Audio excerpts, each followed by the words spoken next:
नमस्कार दोस्तों, आप देख रहे हैं रॉयल बुलेटिन। रमेश बिधूड़ी ने कालकाजी विधानसभा क्षेत्र में चुनाव प्रचार के दौरान कांग्रेस सांसद प्रियंका गांधी को लेकर बेहद शर्मनाक बयान दिया, लेकिन विरोध के बावजूद वो अपने बयान पर कायम नजर आ रहे हैं। रमेश बिधूड़ी ने कहा कि अगर कांग्रेस को मेरे बयान से आपत्ति है तो पहले वो लालू यादव से कहें कि वो हेमा मालिनी से माफी मांगे। रमेश बिधूड़ी ने कहा कि मैंने कोई विवादित बयान नहीं दिया है। कांग्रेस को बयान पर ऐतराज है तो पहले लालू यादव से कहे कि वो हेमा मालिनी से माफी मांगे, क्योंकि उन्होंने भी इस तरह का बयान दिया था। रमेश बिधूड़ी ने कालकाजी के लोगों को संबोधित करते हुए कहा था कि जिस तरह संगम विहार और ओखला की सड़कें बना दी, वैसे ही यहाँ की सड़कें प्रियंका गांधी के गाल की तरह बना देंगे।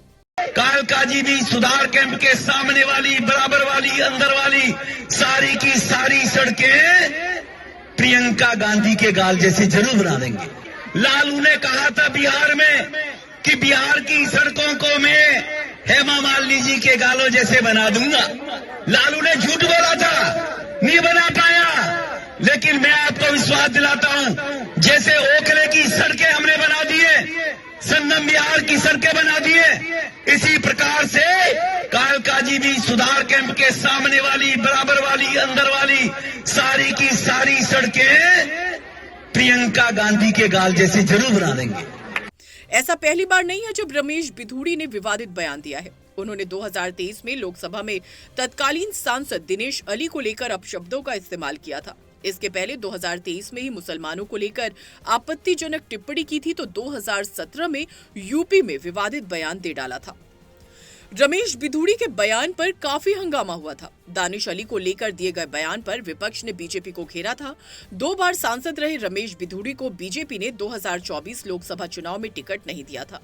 माना जा रहा था कि उनके बयानों के कारण ही बीजेपी ने उन्हें टिकट नहीं दिया, लेकिन 4 जनवरी को बीजेपी ने जब दिल्ली विधानसभा चुनाव के प्रत्याशियों की पहली सूची जारी की तो उन्हें कालकाजी से प्रत्याशी बनाया और वो सीएम आतिशी के खिलाफ मैदान में है। हालांकि अपने बयान के कारण उन्होंने बीजेपी के लिए असहज स्थिति पैदा कर दी है।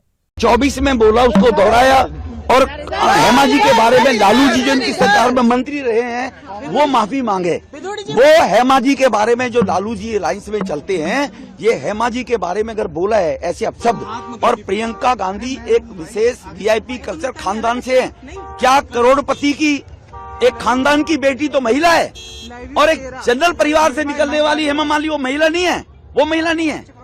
एक खानदान विशेष से निकलकर आने वाला नेहरू खानदान का परिवार, राजकुमार होगा, महिला होगी, गरीब परिवार में, सामान्य परिवार में रहने वाली महिला नहीं है। कांग्रेस माफी मांगे, कांग्रेस लालू से माफी मंगवाए, और ऑन बिहाफ ऑफ लालू उनकी सरकार में मंत्री रहे हैं, वो उनसे माफी मांगे। वो कंपेयर किया गया है।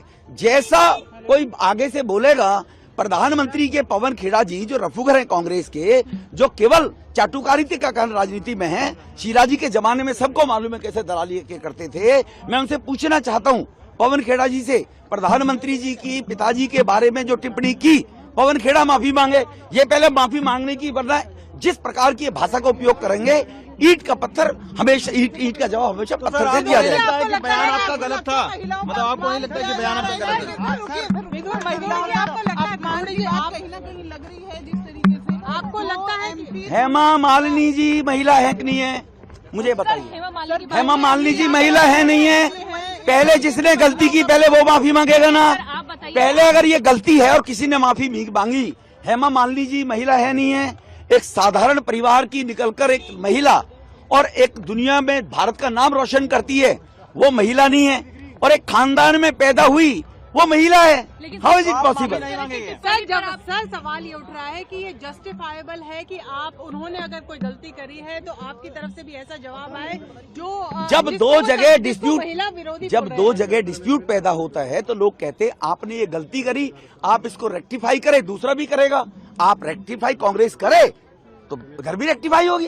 अलका लामा जी कह रहे हैं कि जो बीजेपी और आम आदमी पार्टी है दोनों महिला विरोधी हैं और इन दोनों के भी साठ काट है। किस तरीके से इस आरोप को आप देख रहे हैं? बहुत इंटरेस्टिंग। महिलाओं के बारे में जो योजनाएं केंद्र सरकार में भारतीय जनता पार्टी के द्वारा लाई गई है, झूठे आश्वासन नहीं देना, झूठे किसी के वायदे नहीं करना, ये केवल बीजेपी करती है।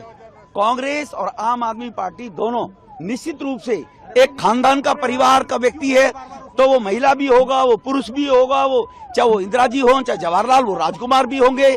और देश में 140 करोड़ लोग जो सामान्य परिवार से जी कर आते हैं, उनके बारे में कोई कुछ भी टिप्पणी करेगा और ये कुछ भी लोग, ये सवाल हो ही नहीं। भारत में 140 नागरिकों का सबका अधिकार है, फंडामेंटल राइट्स है। फिर दोहराना चाहता हूं, कांग्रेस लालू जी से, या Congress on behalf of Lalu की सरकार में कैबिनेट मंत्री रहे, वो माफी मांगे। हेमा मालिनी जी एक भारत की बेटी है, क्या वो दक्षिण भारत की है? तो वो बेटी नहीं है हमारी, वो बहन नहीं है हमारी। तो इसलिए सभी बहन समान हैं, सभी सम्मान के योग्य हैं, सभी इज्जत के योग्य हैं। इसी प्रकार से कांग्रेस स्थिति स्पष्ट करे कि लालू उनकी कैबिनेट में मंत्री है। कितनी बार माफी मंगवाई? क्योंकि वो हेमा मालिनी जी थी, वो एक विशेष घराने की बेटी नहीं थी। तो इसलिए कांग्रेस को कभी याद नहीं आया हेमा मालिनी के बारे में। वो करें एक्शन का रिएक्शन। आपको लगता है ये हिपोक्रेसी ही है, उनके पास कुछ है नहीं, भ्रष्टाचार किया, जवाब है नहीं कोई। अब वोट कैसे मांगेंगे? अब वोट इसी प्रकार से ऐसे ही नौटंकी करके मांगने की कोशिश करेंगे। लेकिन उस परिवार ने, नेहरू परिवार ने इस देश को 70 साल में बर्बाद किए। वो ये चाहते हैं उस परिवार की चाटुकारिता करते हुए लोग उनको वोट दे देंगे। उनकी गलतफहमी है। उस परिवार से देश अब नफरत करता है। उस देश ने देश का पार्टीशन करा है। उस परिवार ने देश के अंदर सेक्युलरिज्म के नाम से बहुसंख्य समाज को बर्बाद किया है।